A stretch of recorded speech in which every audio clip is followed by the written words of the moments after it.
ભાઈબંધ સુદામા જેવા મળે તો બનાવજો, બાબુ ખદડાથી છેટા રહેજો યાર. મિત્રતામાં કોઈથી ગરીબાઈ ના કે રૂપિયા વાળા ના લેવલ નો મપાય, અને લેવલ માપવા વાળા ભાઈબંધ થી છેટા હાલજો.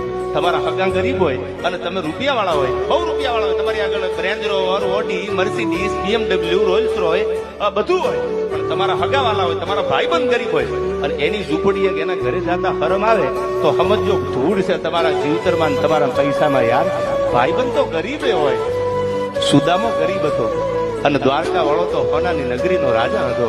પણ આમ જ્યાં સુદામાને જોયો ત્યાં તો કૃષ્ણની આંખમાંથી આહુડાની દારૂ મંડી થવા. સુદામાનો ખંભો છે ને એ ભીનો થઈ ગયો. એટલે સુદામાએ ભગવાનને હાથ જોડીને કીધું, દ્વારકા વાળા રોવાના ગીતો મારે છે, હું ગરીબ છું, મારી આગળ કાંઈ નથી, અને તારી આંખમાંથી આહુડા પડે. ત્યારે કૃષ્ણ પરમાત્મા બોલ્યો છે કે સુદામા, આહુડા એટલા માટે પડે છે જે દ્વારકાનો રાજા થઈને બેઠો હોય અને એનો ભાઈબંધ આટલો ગરીબ, મારાથી મોડું કેમ થઈ ગયું?